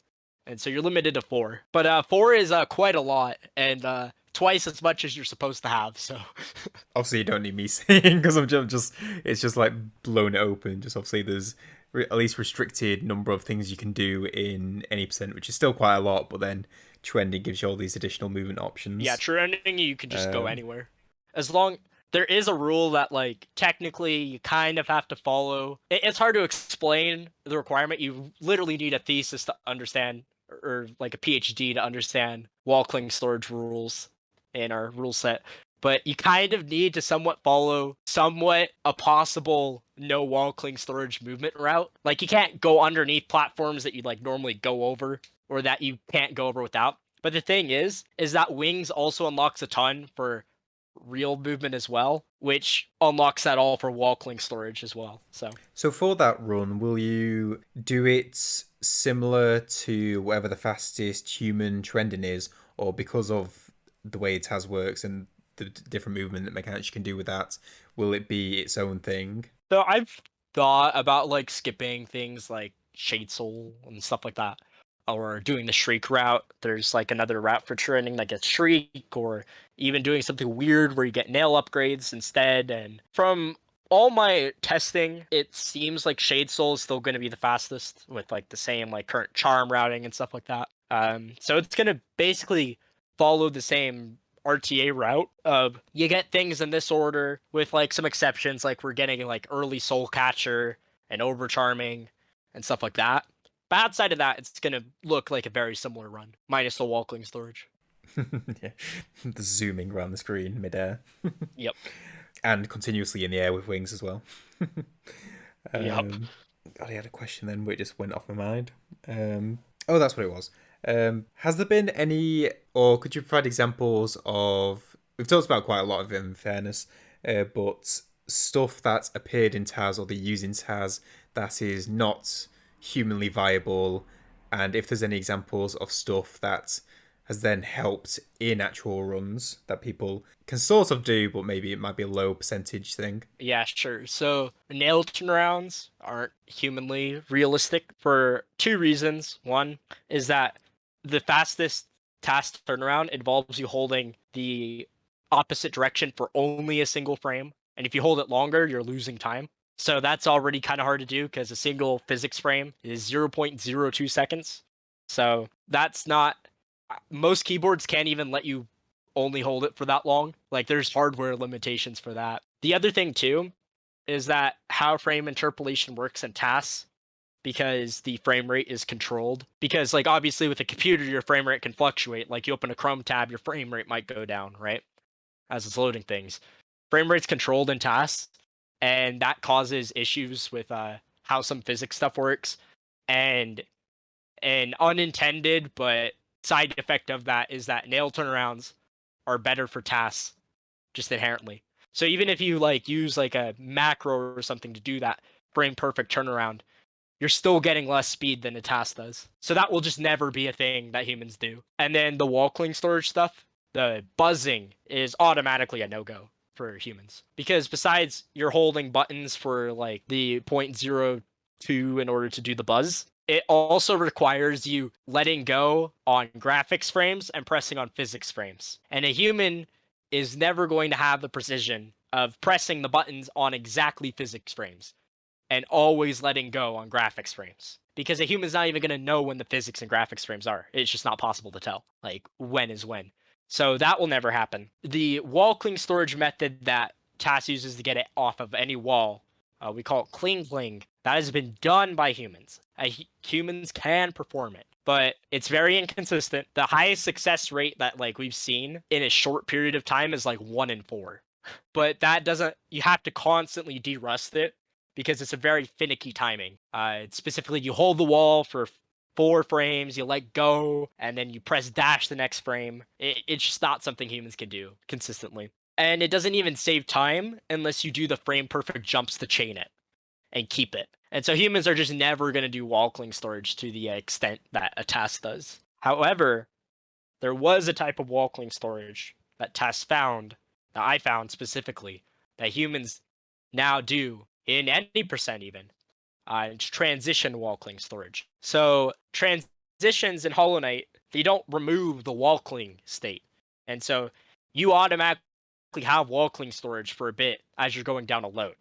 You just normally don't have control and you lose it as you hit the ground. And humans tried to like frame perfect jump to keep it, but it didn't work. But what we found in TAS is that if you turn and jump on the same frame as you land, you have the ability to keep it. But you have to turn. And that's the thing that like humans said we just never figured out. And the reason is because for some reason, no one understands why, but on the frame you turn, your fall speed is cut in half. Why? Nobody knows. But if you turn, your fall speed's cut in half. So you can end up landing before you land, if that makes sense. Like the game says, hey, you've landed, but you're still actually in the air. And that's also frame interpolation stuff too, where the game is guessing you're going to land soon based on your graphics frames, and it lands you earlier than it's supposed to. And so those two together means that a human can keep wall cling storage clinging in a transition. And so there's one spot in any percent that's used, and that is coming out of resting grounds on the way to City of Tears. If you do it as a human and you don't get bad enemy RNG, you can save 3 seconds over not doing it. 3 seconds. So is that the drop down towards the large and the flying mob in that room below? yes. Through that bit? Mm-hmm. Before, the way that humans were doing it was you could do it by letting go of right frame perfectly and getting it off a corner. And this saves another half second over that and is considered easier. Because sometimes this trick is multiple frames based on like interpolation. You can't control it, obviously. But it's at least 1 frame, but sometimes it could be up to 3 frames where you can pull off the trick. And it saves a total of 3 seconds over just dashing. And 3 seconds is a lot. Like the claw control where you get hit by the mantis and you wait for the mantis, that only saves 2. So this like 1 wall cling storage is faster than that by over 50%. That wall cling storage in resting grounds is actually faster than the blue lake that humans do, like more time save. Because in blue lake you have to go all the way down to the left to get it, but in TAS it's just you get it off the top wall. But either way, that's like the big discovery for humans. There's like some other things that have been applied, like devout strats. Based on devouts waking up, there's RNG times before they decide to attack you, and you need them to attack you in order to kill them. And so there's been some changes in order to minimize how much RNG there is there. No actual full time save, just average. It's better. But other than that, there hasn't been really any big things. Just the understanding of how inputs work have made it easier to avoid some unwanted things, if that makes sense. Is there a way to use a TAS in order to test certain sections, or would that require too much prior setup because of the RNG stuff we were talking about? So the big thing is that movement is so tied to interpolation, right? The how the frames work, and interpolation for a TAS is different than it is for a human computer, because how much the computer tries to interpolate in TAS is consistent, but it's not as a human, and so there's some issues with that. But there are some things that TAS could test. Like, it can't tell you how many frames you have to do a trick exactly, because sometimes it's more, sometimes it's less. Like, how frame perfect is QGA? Well, my first test said it was a frame perfect dash. But it turns out that based on your frame interpolation stuff, it can be 2, it can even be 3. And so it's kind of hard to judge exact like frame windows. But TAS can tell you if some things are faster, like is it faster to go this way or that way in a room? But a lot of that a human would just be able to tell anyway. So it's not as useful as it is in like Celeste, because Celeste is very deterministic. The movement's very exact. There's not any frame interpolation like there is in Hollow Knight. There's just hard numbers. This is a frame perfect trick. This is a 2-frame trick. Hollow Knight does not have that clear cut and dry. And pretty much zero RNG in Celeste as well. There isn't any RNG. Even the enemies themselves are deterministic. Okay, even the I can't remember what they call it, the squids in chapter 5. Yeah, the squids are 100% deterministic based on where you are and what you do on loading the room. There is no RNG ever in Celeste. Sounds so much nicer. For speedrunning, yeah, it definitely is nicer in a lot of ways, because you can just lose runs in RTA to RNG at a high level and any percent. Like if Uumuu decides to do slow attacks and gives you an extra, your run is dead, because an extra attack that is a slow. Well, technically, if you get an extra, you will always get one more slow, but I'm not going to go into full details there. But it's like 6 seconds to RNG.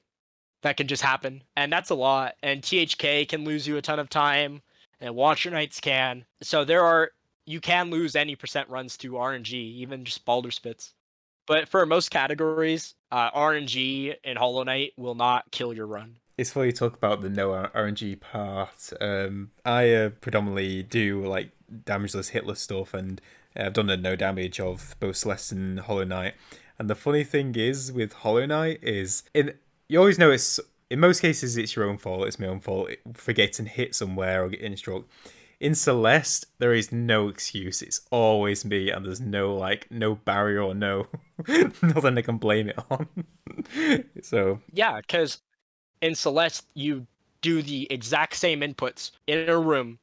It will work every time. Every time. Every time it will work. But in Hollow Knight, there is not that guarantee. An enemy could be in the way that wasn't before.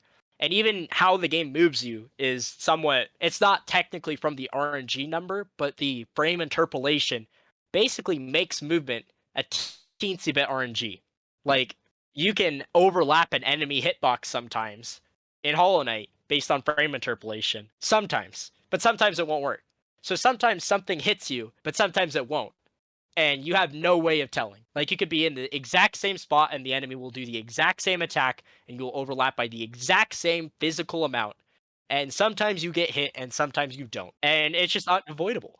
And the way you deal with that is you just have to accept that you have to play around it. You have to understand that sometimes your movement will change. And it doesn't change drastically enough where you can blame anything other than yourself. Sometimes you just get lucky and get away with things you shouldn't. Thank God you reminded me about Uumuu before I moved on. But how did the process of the Uumuu explosion come about? Oh Like the yeah, tracking explosives. the Uumuu explosion. Okay, so the first time I learned that was possible was I was talking in the TAS Discord, right? I was still pretty new to TAS, and they were talking about trying to figure out if the Uumuu one shot was possible in any percent. And I'm like, Uumuu one shot?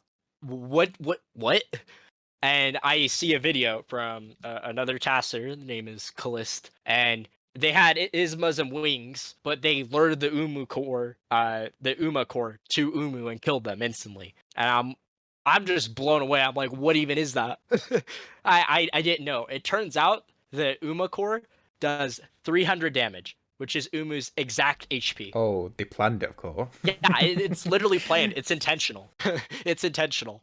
Sorry, I should just give a visual to people listening. So, what happens in the TAS is one of the previous jellyfish, the explosives that's within them after you hit the jellyfish, that track after you in the TAS that CC created. You let that follow you all the way down into the Uumuu arena.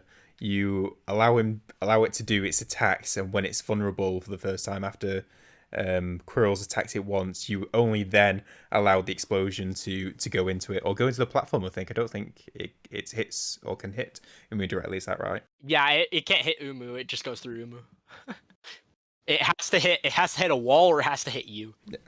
Yeah. Anyway, sorry, that was just visuals. Carry on. Yeah. So I see it the first time, and our initial thought was, okay, well, we have to prove it's possible without wall clink storage first before we're allowed to do it. And we were thinking, how do you even do that? There's no way you can charge a crystal dash in time. in time. You just can't. It takes 0.8 seconds, so almost a full second to charge a crystal dash. And you have to stand in the exact same spot, and that spot is in a corner. There's just no way. And then we realized that you could hypothetically get another jellyfish. And if you juggle two jellyfish, you can pogo the explosion of one of them or take damage by one of them and make it to the other side without crystal dashing. So if you juggled two of them, you could hypothetically do it. And we were like, okay, is anyone going to prove this? But then I realized technically there's nothing in the wall cling storage rules, technically, that says that everything you do has to be possible without wall cling storage.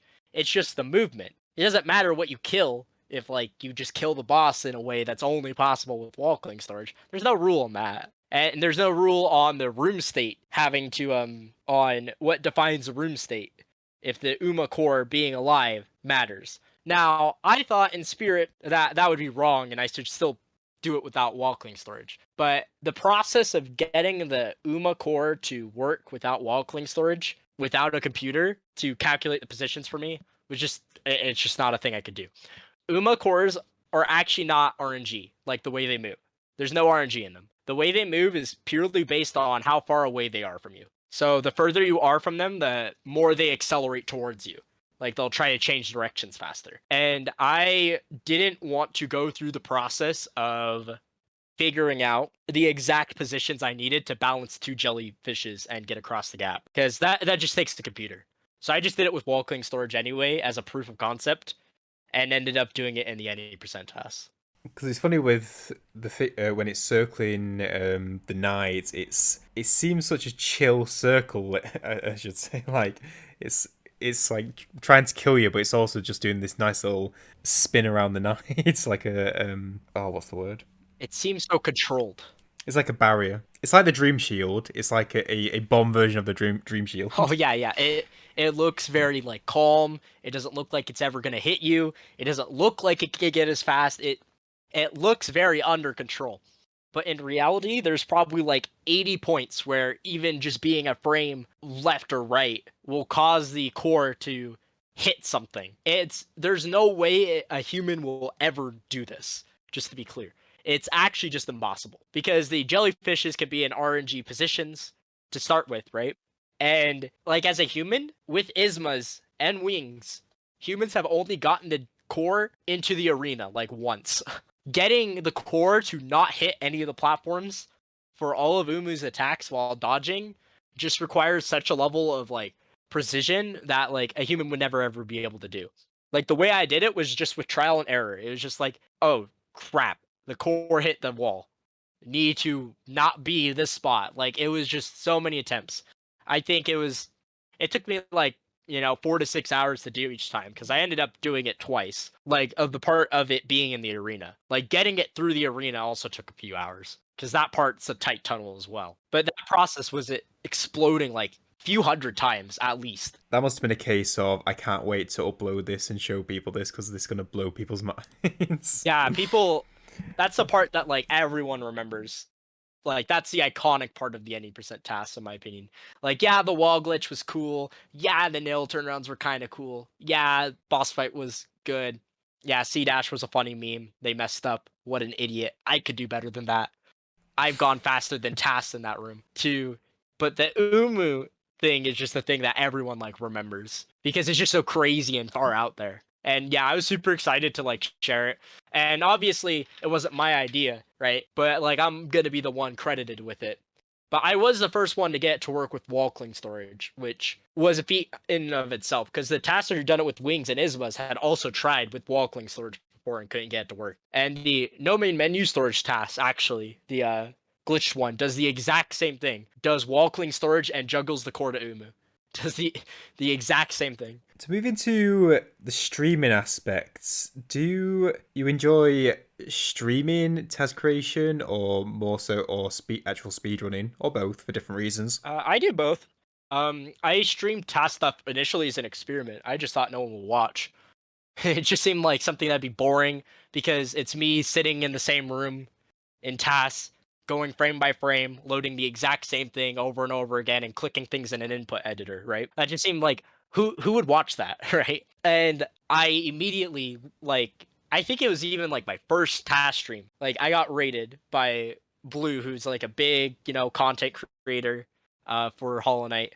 They pull like 400 average viewers doing 112 on Twitch, and I immediately got rated. And I ended up having a save state because I had to save a save state take like 8 minutes, and it was like the most viewers I'd ever had from like a raid at the time. And like that was stressful. Like, okay, the game's just frozen for 8 minutes, and I have to entertain 200 people. But it was never the plan to be like a task streamer or to stream a ton of tasks. It was like I did it once as an experiment. Okay, if I get 2 people watching, that's cool, right? But it ended up being like what people would watch more. Like I just got like 2 or 3 times as many people watching me tasks as run. I'm like, okay, well, do I just only stream tasks? Do I stream runs? Like, how do I bounce that? Because there's people who are more interested in tasks than runs and vice versa. These days, what I end up doing is I put it in the front of my title and all my videos on YouTube now. RTA, which stands for real time attack, it's a Japanese term for human runners, right? Or TAS in the front of every title for everything I do, because I know there's people who only watch one or the other. I try to balance both. Lately, True Ending has been something I've been like procrastinating the task for that because I'm at Elder Who, which has a ton of RNG, a ton, because you have to get them to teleport to the right spots at the right time so you can keep hitting them and getting doubles. And it's just been miserable. But yeah, I do try to balance streaming both. It's an interesting one because I recently had a conversation with Bubsia, who is a blindfolded speedrunner, and had a similar experience where he used to only stream the actual runs, but then started streaming some of the like setup and the routing of it as well. And a lot of people enjoyed that aspect because it's like the puzzle aspects that people enjoy, see it come together.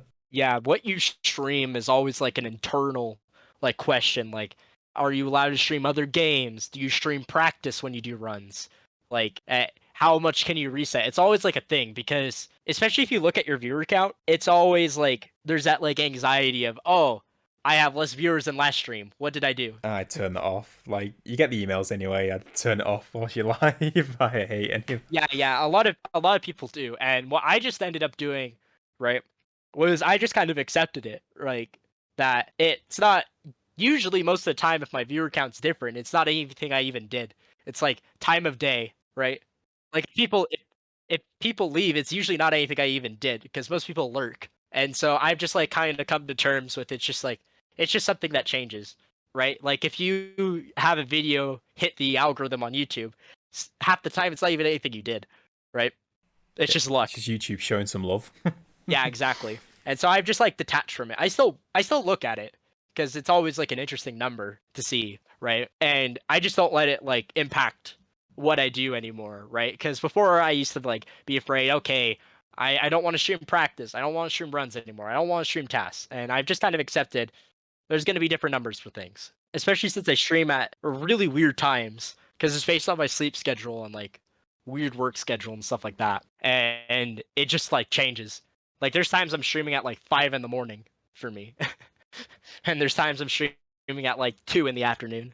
And so I just accept that viewers are going to be different. Word of the day today has been RNG, and there's a huge amount of that in like view count, like time of day, or who else is streaming, Yeah, or exactly. if like someone It's needs to go to the shop or something like that. exactly. So I just like don't even like read into it anymore. The only thing I focus on is just trying to like be entertaining if I can and stuff like that. What is the appeal of streaming for you? What is it about it that you enjoy doing it? Yeah, I just love being able to like talk to people. That's like one of my favorite things to do is just talking about the game. Because I really enjoy Hollow Knight at its like core level and like the interesting things about it. Like this is how this thing works, right? And I just love talking about it. And streaming like provides that. It's like something to do when I task and stuff like that. There's times where I definitely prefer to like practice offline and like watch YouTube in the background on like a second monitor or something or TAS offline. In fact, a lot of the Any TAS was offline actually. Just me watching like movies or whatever on the side. In fact, for most of it, like in the city part, I was like just watching like random VODs from like other streamers. But lately I've been really like enjoying streaming and talking to people, especially because the exposure from any TAS and stuff, like not gonna lie, there's more people in chat and having people who are actually in chat makes it a lot better because when you're streaming to like 3 people, it's a lot harder than streaming to like 20 and having people to talk to. Is there anything else you want to talk about in regards to TAS or speedrun before I go into some quick questions? No, there's nothing in particular other than just like quick things about like just getting into it for people because the first step is like you gotta join like the TAS Discord. Like I could give you a link that you can put in description or whatever. You can also find it on like description for my TAS or like in my stream and stuff like that. There's like a Discord for just Hollow Knight TAS, and we can help you with like setup and getting started and questions, but really you just want to do it. You don't need to have speedran before. Yarlik, who is like the other one who's made like a huge full game task, they never even ran Hollow Knight before making task stuff. It's really just like a willingness to learn and patience. So if you have that, you can just go ahead and like get started in Discord, and we can help you through. Easiest way is to just do it. So yeah, if you go into the description, if you send me that link, CC, that shall be there, and people can go have a gander if interested. If one game could be released tomorrow, either an announced, unannounced, or a sequel to a game you don't think will ever exist, what game would it be? Well, obviously, Silk Song is like the go-to answer, right? That everyone Yeah. wants. Um, I think a sequel to like Rain World would also be like super cool, as it's like one of my favorite games, like casually, and it's just such a unique game, and I think a sequel could be like so amazing. Because there's things that like you'll never experience, no matter how much you speedrun, that you did casually, that like exploration and stuff. And Rain World has that a lot. There's like Hollow Knight feels kind of like a similar game, even though you're not like finding new like things in it. It feels very similar when you're running NMG to how you played casually. Like you're kind of moving the same way in a sense. But Rain World, like that exploration factor is so important to casually. And just the inability to move your character is such a core part of it. And this fear of like the unknown. Because there'll be like a plant or something that you'll look at and you don't know what it'll do if you eat it. There's like scary things that just come out of nowhere, like creatures, and you just don't know if they're gonna eat you or if it's something you can eat or if they're just friendly. You don't know what's going on, and you'll just never have that speedrunning. God, it's so weird with hot because like for the last few years, it's for me it's been like Silk Song and Elden Ring, and now Elden Ring's been like out for so many weeks and still next to no Silk Song information. I mean, apart from what's Yeah, obviously the said, only like Silk Song news that we've gotten, we got like that one thing from Team Cherry because they kept getting harassed, or they did like an interview with, I don't even remember what source, and it was like, Silk Song comes out when it comes out, leave us alone. I I don't blame them for that result, but it's also just a little just a date, even though I know they can't. Apparently, it's meant to be bigger, so I won't even go into speculation actually. But it's so hard. I've gone off so many sources which have come out, and then it's like it's not official technically. So anyway, we'll leave Silk Song until it arrives. Big thing I'm worried about with Silk Song is they did some changes to Hollow Knight in 1.5, changing the graphics language to Vulkan, and then also changing how some loads and stuff are done to like a kernel level. Like, and in shorthand or like basic lingo, it just basically means that it's really, really freaking annoying to try and make that work with TAS. Like a lot of work. And so if they did those changes for Silk Song, TAS for Silk Song might take years to come out again, like it did for Hollow Knight, or just might never come out. And so that's like a worry, because if it ends up working like how it is on like 1.4, we can fix it, right? But if it's how it is in 1.5, we just might never ever be able to TAS it. We shall only see. Hopefully, if it comes out. Yeah, if it comes out. If there was a time, could you tell me a time when either a speedrun or through the TAS making process when it was taking its toll and how you managed to get past it? Yeah. So when I went into speedrunning and started with low percent, like obviously there's that like part of me that thought maybe I could get record. Like at first I thought I could, right? I literally saw the world record holder, Homophody at the time, miss a jump in crossroads. I'm like, okay, just do that, but don't miss the jump. I can jump. Jumping is easy. I had zero clue of how speedrunning works, or the fact that like you make mistakes and you're going to eventually miss that jump. It's just how it works. And so once I like started speedrunning for a bit and kind of understood, okay, people make mistakes, there's like that part where I'm like, okay, maybe I'm just not going to get record. And I ended up starting to get pretty close. I got a 45. I was minutes, and world record at the time was 44. I was labbing out everything, and I got burnt out. I was resetting a lot in early game. Early game in Hollow Knight kind of sucks. Like King's Pass is not a fun place to be in, and neither is like the first part of the run in general.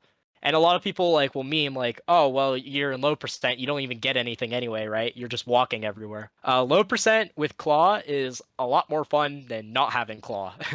So even that little thing we get makes a huge difference. Because one of my favorite pieces of tech in low percent is that wall jumps send you further than just walking or jumping, right? So if like you turn around and wall jump off a wall, you can cross large gaps, and we use that. And so cool things like that. But I just got stuck in early game. And I ended up having to take a break from Hollow Knight for like 2 months and just ran Rain World instead. I didn't even know if I'd come back to Hollow Knight, to be honest. I was just like, I might just be done. But I ended up coming back and went on the grind, and that's when I finally got like low percent record for my first time, because I got it in 1221, not even like current patch is like, yeah, it's technically record, but no one really cares about it. I got the 1221 record and I held it for like 7 months, but it was just such a big moment for me to be able to like come back and finally get it. I've spoken with a lot of people, and it's like breaks can be OP sometimes. Just taking a break from something, especially if there's been extended focus on something, just taking a sort of mental weight off for a little bit of time. Yeah, honestly, that's what TAS has been for me from like real runs and real runs from TAS. Like I will run the game to take a break from TAS and vice versa now, and making sure that I don't burn out. But that's part of the reason I kind of want another game after like I'm done with 107, just on the side to avoid burnout. Because when you get burnt out, you just not only do you become miserable and you just hate running the game, but also you're just unproductive, and it's just bad. I guess an interesting one with, as you mentioned, the any percent took a month and a half, I think you mentioned. How did you maintain your focus? Because I guess some parts may have become quite tedious or repetitive. How did you manage, I guess, again, just repeating the question, how did you manage to maintain your focus during that time? Just the desire to get the TAS out, like, was just wanting to have a finished product and be done was such a huge motivator. Being able to share like the first full game TAS. Crython technically beat me by like a week to finishing the no main menu storage TAS. But no main menu storage is so different because there's so much out of bounds and dupes and stuff. Just a completely different run. And it's only like 12 minutes long. And just the desire to get that like full run out like kept me motivated and focused of like getting through stuff that I disliked, like Watcher Knights, and I had a huge fear of like geo issues. So you need to be able to afford Distant Village Stag after buying Lantern and like the Crystal Peaks Toll, but you have to get all the geo for that in City of Tears or most of it. And I didn't know how much I actually could get afterwards or when to get it, right? So there was a point where it's like, okay, this is my last chance to get Geo, and I won't know if I got enough until like a couple weeks if I like, keep going every day. And if I didn't get enough, I either have to redo everything, like actually everything, including Uumuu and all sorts of stuff, or I have to lose like 2 seconds to get Geo because I messed up. So anxiety was a big one that kept me going as well, just wanting to find out, did I get enough Geo? And I ended up being over by a lot because I got a fair amount extra from Petras that I didn't account for in Petra Arena. If I said most hyped moment on stream or in, I guess, content creation overall, what would it be? Hype for me was getting low percent world record, right? That moment for me was it was just so amazing. Like it had been 7 months of running low percent, like thousands of attempts, and it was just that moment where I'm like, okay, I'm actually like good at the game, kind of thing. Big ego boost. And I ended up having like another low percent runner in stream at that point. Name was MIT Battery. They do lots of like variety and other speedrunning stuff. But low percent was also like one of their favorite categories. And I like Rhino Feeder, who ended up getting the world record from me recently, taking it back, but it was the person who I got it from, and just having those people there, just like it was just such a wholesome moment. I was just so happy. Another hype moment was when I discovered the Kling Kling wall cling storage, the one that lets you get wall cling storage off any wall. Because when I discovered that on stream, that changed everything for TAS, like actually everything. Because before you could only get it off of corners, like you had to stand in a corner to get it, or you could get in like the transitions sometimes. Because this was before like the brain perfect turn jump had also been discovered. So really, the big one was just getting it off of a corner. So when I discovered Kling Kling, that changed everything. Like it was just so huge. Just expanded the opportunity or potentials of the run. It expanded the potential for just everything. It Kling Kling alone saves probably around a minute 30 to 2 minutes in any percent. Like that one discovery. It's probably the biggest discovery for TAS, even more so than the Uumuu one shot in terms of just raw time save. I'm just imagining like during the discovery part, like a casual view of the run, just going, well, that's the cool thing, and meanwhile you're just seeing far into the future of where it can be applied to. Well, yeah, it happened accidentally. Like I was just trying to like set up positioning for a different wall cling storage, the corner one. And there were some people in stream. They didn't realize what happened immediately because I paused on the frame where I got wall cling storage when I wasn't supposed to, and I just like stood there for a bit. I'm like, I have wall cling storage. I've just discovered the dumbest thing ever, and we called it CC storage as like a joke for a bit, and it was like renamed to Kling Kling because Kling Kling is also CC, just like my name, and so it was like a kind of weird pun from there. My final question is, what's in the future plans of Constructive Cynicism? Currently, I'm trying to get 107% world record, 107. I don't know if I'll keep running 107 immediately after getting it. I'll probably take a break. I want to look at like another game, like whether it's new Super Mario Bros. Or Celeste or Rain World again or any of those. And then I want to run God Home Ending. And then task work, I'm working on the True Ending TAS as well. Met a community channel point goal that I didn't think we were going to meet. I know it sounds like a classic story, but did think we were going to meet it, but I have to do a 24-hour task stream now. And I'm still at Elder Who. And let me tell you, I need to get Elder Who done because if I have to start that 24-hour stream with working on Elder Who, I'm gonna be so cranky. Like actually, like if 8 hours of that start of that stream is just Elder Who, I won't make it. Serious motivation there, right? Yeah. So those are current plans. I might come back to low percent, try and get my record back, but that would mean going back to patch 1221. I've like become a current patch runner mostly because you can disable screen shake and on 1.5, and holy cow, that makes the game just like so much better being able to see, especially in like Watcher nights. The screen's just literally going through an earthquake or lost kin. It's just so bad. Yeah. But the other option would be fixing my keybinds, so it's no longer on ring finger for nail, and running 112 and running YouTube percent. Sounds sweet. And if people wanted to check you out, where would they be looking? You can look at my Twitch at twitch.tv/constructive cynicism. I stream tasks or runs there. And then YouTube, I post like sneak peeks of like task stuff that I've worked on. You have the any percent task there. You've got a bunch of individual segments like a NKG fight or a Troop Master Grim fight that doesn't even have Troop Master Grim go to a balloon. They just die in one attack. And this is with like equipment that you could have there at a speedrun. It's just dumb and just like runs and stuff. So those are the two places that you can find me at. I'm also technically on Twitter at like cynic_SR, but I don't really post a lot there. That all sounds good. Well, CC, I really appreciate taking time out for this, man. I've really enjoyed this in-depth conversation into all things TAS and Hollow Knight, so enjoyed it, man. Hope you have as well. Yeah, it's been super fun. As I said, I just love talking about this stuff. That's why I stream. And I hope everyone listening has enjoyed it as well. And I hope everyone has a great remainder of your day, evening, and morning, depending on your time zone. And we'll catch you in the next episode. If you enjoyed that conversation and want to hear more with amazing guests, be sure to head over to youtube.com/WayOfLoci, Loki spelled with C, or wayofloki.com/nohitpodcast.